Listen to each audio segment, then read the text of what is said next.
And I know because of my neuroscience and all of this meditation stuff, when people have their energy, they are kind. And when there are inevitably the narcissists and the sociopaths out there, when we all have our energy, you just stop them, right? And that's how you have a world is full of people who embody danger. Not because they do dangerous, stupid stuff, but because they can choose to do things that are dangerous and worth it, and they can do it from a place of choice instead of a place of reactivity. So danger is a good thing. This is Shed Talk. Welcome back to Shed Talk. Are you ready to upgrade your mind, body, and life? Well, today's guest is called the Father of Biohacking, and for good reason. He's revolutionized how millions of people approach health and performance, created a billion-dollar industry, and built a global movement around unlocking human potential and performance. From bulletproof coffee to the cutting edge of gyms. Welcome, Dave Asprey, to Shed Talk. Sweet. I know this has been absolutely wonderful to have you here, coming on to the show. And because I'd met you a couple years ago at an EO function, and you were doing one of our signature talks, and I actually got to listen everything about what you were doing, and it was absolutely astonishing who you are, what you are, and where you're about. Oh, well, thanks. And so one of the things I want to really deep dive into this and ask that one question, the Father of Biohacking. What does that mean to you? Well, about 20 years ago, I started attending an early nonprofit in the longevity space. And I ended up becoming president of that before I was 30. So I'm learning all the things that became biohacking techniques from people in their 70s and 80s, like the luminaries in the field. And I could never get anyone under 60 years old to attend this meeting. We were 2 minutes from Google's headquarters in Palo Alto. And I racked my brain for 5 years going, what is the problem? And the problem is that anti-aging doesn't work. And even longevity now is just barely catching on because no one thought it was possible. So I'm like, we need to find a word to explain what's really going on that's equally accessible to me when I was 18, when I was 300 pounds, all the way up to someone who's 90, and something that works for men and for women. And I mean, I went to Nepal and Tibet. I'm meeting with gurus, learning to meditate, walking around mountains, and just pondering. And I came up with the idea of biohacking. I was a computer hacker in Silicon Valley, and what hackers do is they take control of a system, even if they don't understand it. And we don't understand the body that well. We know more now than we did 5 years ago. And in fact, we're doubling our knowledge of biology every 80 days or thereabouts. So what's the uniting element? It's control. So the definition I came up with was the art and science of changing the environment around you and inside of you so you have full control of your biology. And what this did was magical, because what I learned was that my longevity, extreme life extension friends, they had one set of knowledge. And I've run for 11 years now a neuroscience company that does real brain upgrades for entrepreneurs. It's called 40 Years of Zen. So my neuroscience friends were different. And then the longevity friends were different. And then I used to go to the gym 90 minutes a day, 6 days a week in my 20s when I was desperate to lose weight. I did that religiously for 18 months, 702 hours of gym time. And for comparison, you have 2,000 working hours in a year. So in 18 months, I had almost a half-time job just in the gym. And in fact, I never lost a pound and I never lost an inch on my waist. Was kind of disappointing. But I learned a lot about bodybuilding. So bodybuilders know all this stuff about manipulating human biology. Neuroscientists know, and then you have Navy SEALs and astronauts who know other stuff, and professional athletes. When can we all come together, and how do we make it relevant for a teenager? How do we make it relevant for a kombucha mom? Right? How do we make it relevant for a 55-year-old guy who maybe hasn't taken care of himself? And how do we make it relevant for people who are in their 90s and realize, oh my God, I might live another 30 years. What am I going to do with my life if I just get my brain back? So now we all come together, and the Biohacking Conference is in its 13th year. 4,000 people in Austin in May will come there. And along the way, I said, there's a way of eating that gives you energy and makes you lean. I'm 5% body fat right now. I'm not cutting. I'm not dieting. And I say 300 pounds. I was actually 298 pounds. But I figure if I had my shoes on, I was 300 pounds. So if we want to be really accurate, that was at my peak. And like, we can all get together and we can all talk about this. And what happens is people, they're just so happy and they're so interested in improving themselves. And what always happens with biohacking is you start in your cells, you start making more energy, and then you have more energy to change your body. But as that happens, it expands your mind. It works better. And I've written 4 New York Times bestsellers, including one on cognitive enhancement, one on longevity, and they go together. You do the stuff that makes your brain work, your body gets younger. Do the stuff to make your body younger, your brain works better. And I said, all right, I bought $1 million worth of toys, like all the big stuff that no sane person would ever buy. A mix of neuroscience and technologies most people haven't even heard of. I put them in my barn on Vancouver Island. And I said, this stuff is amazing. How do I share it? So I shipped all that stuff down to Santa Monica, California, underneath Arnold Schwarzenegger's office on Main Street in Santa Monica. And I opened the world's first biohacking center. And it was amazing. People would come in and they would experience these profound changes. But what I'm not doing is spending almost any time exercising. I'm not saying I don't exercise. I'm just saying that the time I spend is so carefully structured using AI that I'm getting amazing results. So bringing this to the world has been a dream. It took about 8 years to figure out how to make this into a real business.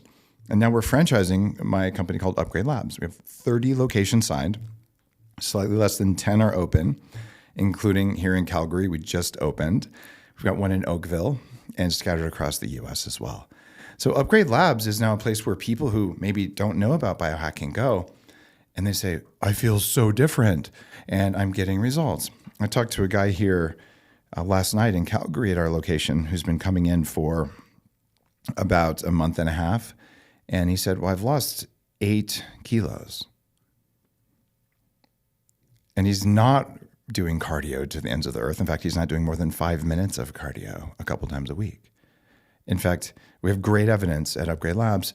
We can replace your cardio with 15 minutes per week. And this is actually, you don't sweat and it's not hard for that 15 minutes. And you'll get a 12% improvement in VO2 max versus if you go to your Peloton or a spin class, that you can do an hour a day, 5 days a week, you'll get 2% improvement. So we're getting 6 times better results in the amount of time you brush your teeth.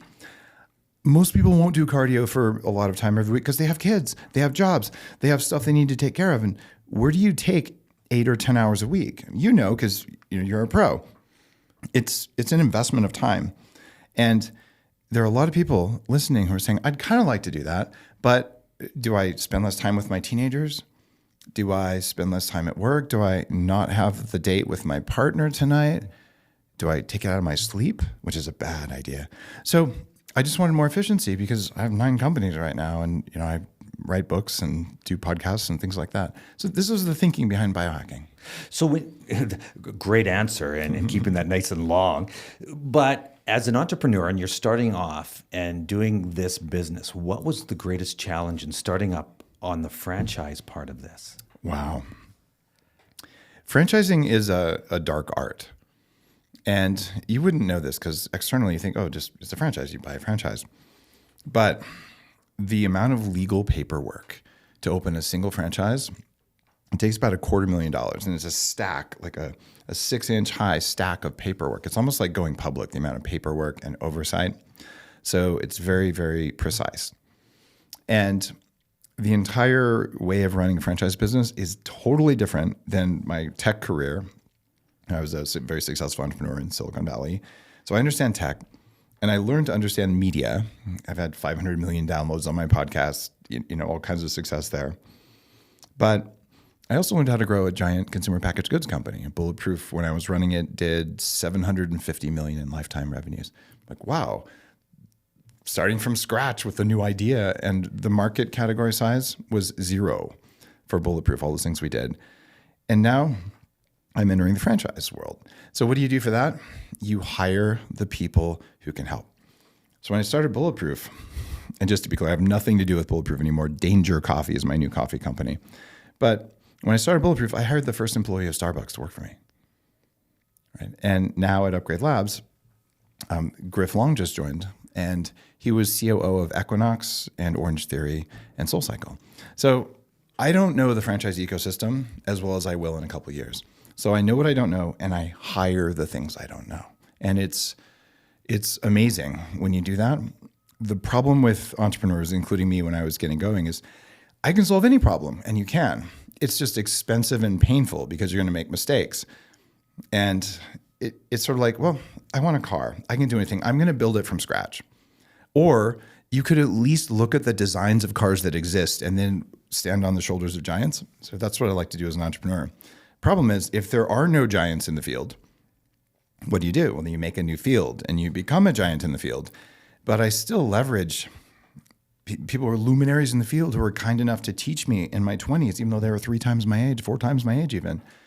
And taking that knowledge and distilling it in a new way and creating new language. Anytime you see someone say, I'm going to hack myself, I'm going to upgrade my biology, upgrade your health, that was all original Dave language. And it was so disruptive. It made people angry when I would say, yeah, I'm upgrading myself. Like, how dare you? What right do you have to do that? And putting butter in your coffee. You're evil. People are going to die. They lost millions of pounds and they didn't die. It actually made a huge difference in our consciousness around the quality of fat, the quality of protein. So you have to be right, number one, and you have to know how to talk about it, number two. And then there's industry structures you'll have to navigate. So find people who've already done that and ask for their help. And I've been so grateful to have powerful advice. One of my good friends, Naveen Jain, has had 7 big exits. He runs a company called Viome. So if I don't know something, I call him. And now Naveen and I and Vishen Lakhiani from Mind Valley run a high-level entrepreneur mastermind called the Apollo Group. And so we spend a lot of quality time with entrepreneurs building the next generation of high-growth, high-impact companies. So all of this, it comes together from how do you do it? The short answer is a ton of suffering if you don't hire the right people. And even if you do hire them, there's a lot of suffering. And I've certainly gone through all that. And now I'm just in a really good place with Upgradelabs where we have what I see as a smooth path in front of us and interest all over the world. And there's nothing like this.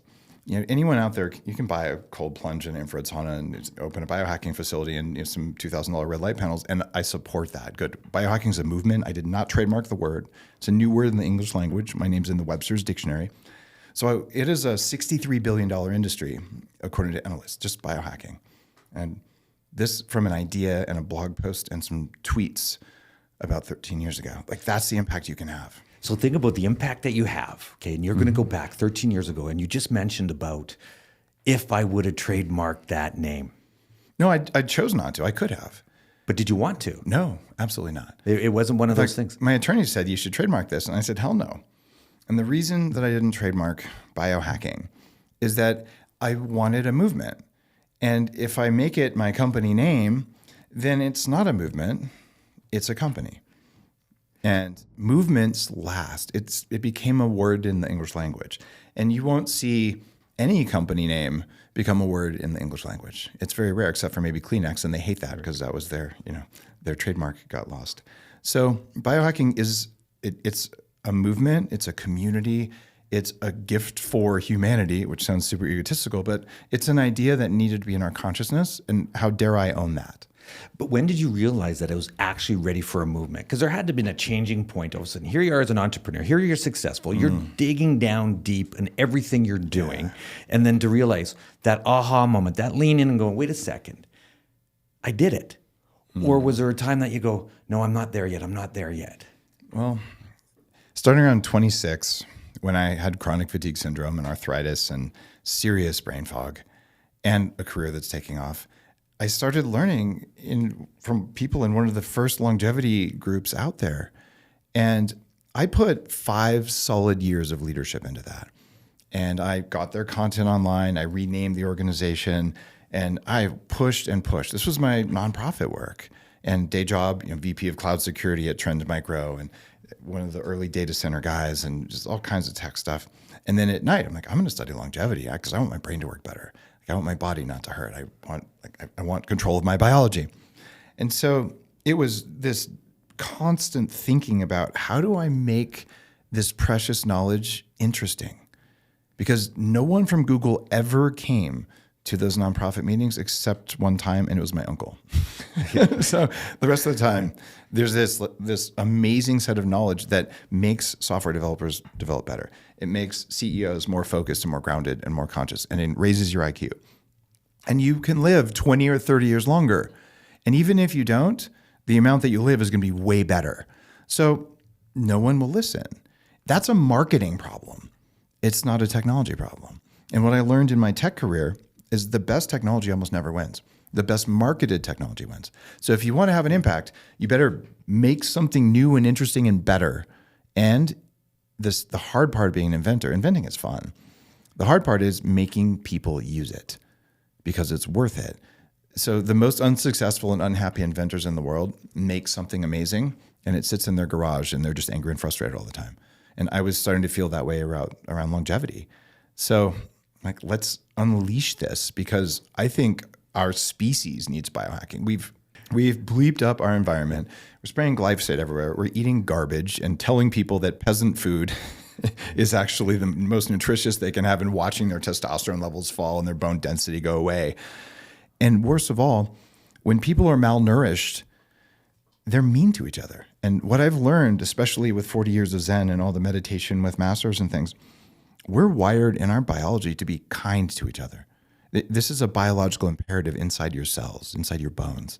It just doesn't happen if you're malnourished and if you're afraid all the time and if you're overtrained or overstressed. I don't care if the stress comes from, powerlifting every day or if it comes from a bad relationship or it comes from that weird vegan nonsense on your plate. Look, how you show up in the world is a reflection of the sum total of all of your biohacks. The environment programs your biology all the time, whether or not you know it or pay attention to it. When we have awareness of that, now we get to choose our environment that gives us more energy, more power. And the side effect is we're kinder to ourselves, we're kinder to other people. And I just want to live in that world. And was it tough to get people to come on board right away?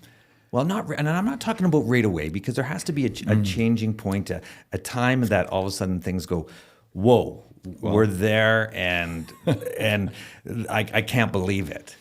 Okay, so keep in mind, I've been percolating on this knowledge for 10 plus years and thinking about it, and I've changed my life. I've started taking nootropics. I'm on longevity protocols. I've lost the 100 pounds. My career is great. And I'm like, I know this. And because I taught for 5 years at the University of California, I even know how to structure knowledge so that people can absorb it. I was a head spokesperson for multiple big public tech companies. So I know how to present on stage. I know how to storytell, I know how to do all this stuff. So all the skills are there. So I wrote my first blog post. And this is funny. Originally, all of the Bulletproof blog that I did, it was called the Bulletproof Executive. But before that, I was going to do it under the nonprofit. And my board of directors argued for 3 months over the right URL. And I'm like, guys, with all due respect, you're mostly over 60. I work in tech and I have one of the top 100 cloud computing blogs. So I've got this. And eventually I said, it's going to be too slow. So I just started a blog. It was called The Bulletproof Executive. And I spoke to entrepreneurs because entrepreneurs are athletes. They're just a different kind of athlete. And there's always more to do. We grind ourselves down. We ruin our relationships. We ruin our sleep. It's like you give it all to your company sometimes. You don't have to, but you do because you don't know any better. And within all of that different thinking, I'm like, okay, I'll start this. I'm just going to talk to people like me. And I'm a technologist. When Salesforce had 8 employees, I helped them on their web infrastructure, like all kinds of stuff. I didn't have time to do this. I had 2 young kids. I just moved to Canada and I had a day job making $250,000 a year with stock options. So I can't let go on my VP job. So I'm going to do a blog. I hired a 23-year-old to do stuff and I knew he did all kinds of stuff wrong, but it was good enough. And that's a good hint for scrappy entrepreneurs. My seed capital for what became a $140 million a year business was $50,000 that I did consulting on the side. And the consulting was teaching hedge fund managers to be smarter. So that's bootstrapping 101. And I hired cheap labor who was willing to solve problems. But the web metrics they installed, it overrepresented the number of visitors to my blog by 10x. So for the first year, I'm blogging 4 or 5 times a week, and I'm tweeting dozens of times a day. And I'm so excited. Look at all this traffic on the blog. It was all nonsense, but it motivated the hell out of me. And when I finally got the real numbers, I'm like, oh man, like sometimes only 20 people saw it, but I kept producing high quality content because I was motivated by bad data. And then for me, Twitter at the time was a really big platform, and it's becoming one again now that it's X. So I grew a lot of the business just by engaging in conversations. The other thing I did that I think a lot of people don't respect as they're trying to grow their influence and what they're doing in the world, it's not about just showing up online. It's about showing up in person. So any speaking invite I got anywhere on the planet, I would hop on a plane and I would go there and I'd pay for my ticket. And when an audience of 100 or 15,000 sees you in person, they know whether you're real. Because everyone's spotted one of those people, they have a great game on, but you know that they're underneath, they're not what they have on the surface. You might not know it consciously, but it feels. So if you show up and you believe in what you're doing and you know how to share it, those followers are real. It's taken me 10 years to get 1.1 million Instagram followers, but they're real followers and they engage and they're interested and there's trust. And that's been a big part of this, is just sharing whenever I can. The other thing I would offer for entrepreneurs listening, provide value first. Most marketers suck at this. Like, let me tell you about me. How about no? Here's what's in it for you. And this is the through line in all of the content that I generate. And sometimes my team forgets that. And I go, guys, I want you to look at this blog post or this copy in an email. Look at the number of times you say I or me or my or our, right? I want you to look at that and I want you to compare it to everyone else. I want to use those words the least of anyone. And I want you to use the words you as much as you can. So here's what's in it for you. And instead of let me tell you about this thing for you, this is some amazing knowledge for you. It's going to change your life. And it's going to change your life for very specific science-backed reasons. And this is why you want to consider this. I didn't say me at all in there. So when people read that, they're going, oh, this is worth it. Otherwise, you just sound egotistical. So most entrepreneurs are bad at copy. It helps that Jay Abraham, who invented direct mail, is a dear friend and mentor. Damon John and I have been working together recently. We've got Brett up here, Brett Wilson, and so many others who are just business leaders who I got to know because I was speaking their language. And the crazy thing happened with biohacking. It took about 18 months to really get a lot of traction. And then I get a call saying, hey, Dave, would you fly around to meet the billionaire hedge fund managers around the world? Our salespeople can't get into their offices, but we want to use you as bait. Okay, I'm translating from language. So I was the booth babe, basically. So they say, hey, Mr. Hedge Fund Manager, do you want to meet this guy who will tell you how to raise your IQ? I go, yes. So then I'd walk in with a sales guy from a big bank, and then we get the meeting. And that was actually my seed capital to really grow the business, right? And I was going in and meeting with these guys, and they were fascinated, going, no one ever told me I could live longer. No one ever told me that I could change my brain. And I got to be friends with one of these guys, and I taught him how to control his nervous system using technology. It's how to take himself out of fight or flight. And hedge fund guys are always they're busy, and they're also kind of resistant. So I tell him, buy this little device, and you're going to do this for 20 minutes a day. So finally he does it on an airplane. He goes, I felt really good. So I actually did it, Dave, for 6 weeks. And I got to the point where I can be in the green zone, where you're in a calm parasympathetic state. And he said, so now that I mastered it, I went to work and I put the little sensor on. And as soon as the market bell rang, my nervous system went into the red zone, into fight or flight. He goes, in the entire 8 hours the market's open, all red. And he said, I realized my entire life, last 20 years, I've been trading from a state of fight or flight without any visibility on that. So it took him another few weeks to learn how to be calm while he was trading. He said, I got better trades, and I come home at the end of the day, and I'm not tired, and I can play with my kids. I'm like, whoa, this is something everyone wants, not just hedge fund managers, right? But it was that willingness to share. I didn't sell those technology things. I just talked about them. And then over time, as I built trust by just reliably providing value and new ideas, one of my first posts was, hey, if you put butter and MCT oil in your coffee, I call this recipe, this bulletproof thing, you should try this because it really works. And it comes from the side of a mountain in Tibet combined with the longevity field. MCT oil came out of longevity. We understood it reversed Alzheimer's back in the late 90s. We figured that out. And then the butter came from yak butter tea on the side of Mount Kailash in remote Western Tibet. I'm like, okay, mix and match, thousands of different iterations. I've got something that works and tastes good. And I didn't sell coffee. I didn't sell MCT. I didn't sell butter. I just said, try this. And I started a trend. And mold-free coffee is an important part of this because coffee with mold, which is most coffee, especially in North America, it doesn't taste moldy, but it's parts per million, but it affects your anxiety and the jitteriness. So I said, the market size is 0 for mold-free coffee. I said, does anyone else want to do this? I'm going to have to spend tens of thousands of dollars. I thought maybe 100 people would want it. 1,000 people wanted it. Okay.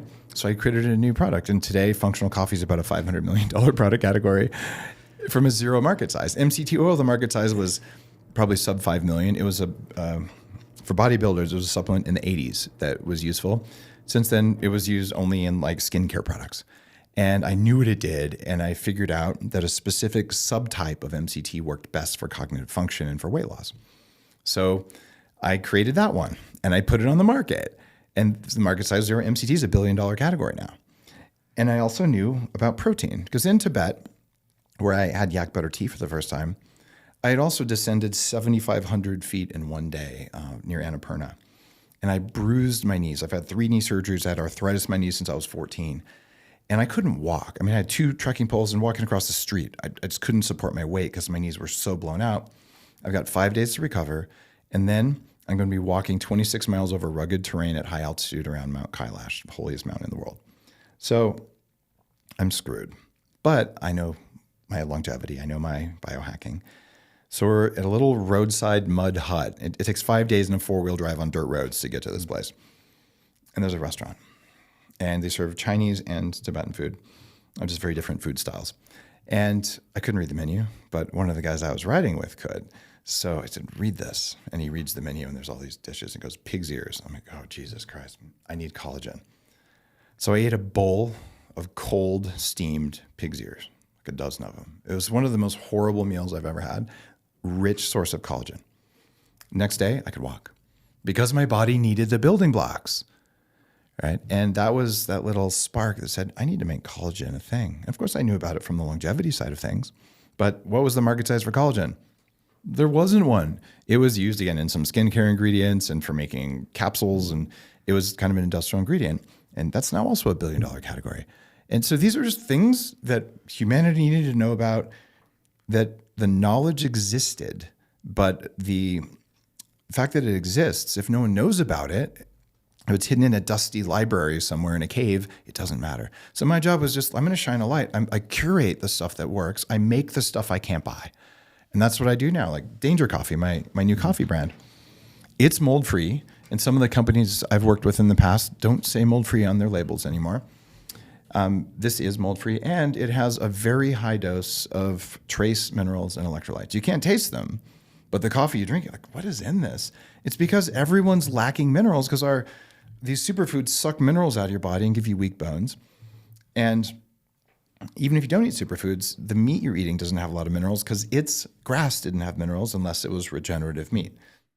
So now everyone in the coffee they're drinking, they're getting no mold, they're getting higher performance, and they're getting a big dose of trace minerals. So Danger Coffee is taking off because people feel better when they drink it, because it works better. And then why is it Danger Coffee? Well, it's because who knows what you might do. Right? So a lot of people, when I named Bulletproof, they're like, in fact, my wife at the time, she's like, you can't do that, European sensibility. She's from Sweden. And like, bullets, that's violence. And I said, no, it's not. Superman's bulletproof. This is about safety and power and peace. And Bulletproof really took off. And it was a very disruptive name. Like, how can this be? And Danger, it's because over the last few years, you might have seen someone who said, we're going to destroy your business for your own safety. We're going to lock you in your home for your own safety. When someone uses my safety as an excuse, I look at them now and I say, no, thank you. I choose danger. And that's because there's two kinds of peace we can have in the world. One kind of peace, everyone is locked down. They're tired. They're malnourished. They're financially downtrodden, right? And you're peaceful because you're too tired to do anything. Okay? I don't want to live in that world. I don't want my kids to live in that world, and I'm not going to let that happen. The other one is one where everyone is full of energy and power. And I know, because of my neuroscience and all of this meditation stuff, when people have their energy, they are kind. And when there are inevitably the narcissists and the sociopaths out there, when we all have our energy, you just stop them, right? And that's how you have a world, is full of people who embody danger. Not because they do dangerous, stupid stuff, but because they can choose to do things that are dangerous and worth it, and they can do it from a place of choice instead of a place of reactivity. So danger is a good thing. Excessive, stupid danger is a bad thing, but a world without danger is a world without fun. It's a world without freedom, and it's a world that would suck. Thanks for joining us on the first part of a two-part series with David Asprey. And we'll see you next time on Shed Talk. Now you know. Shed Talk.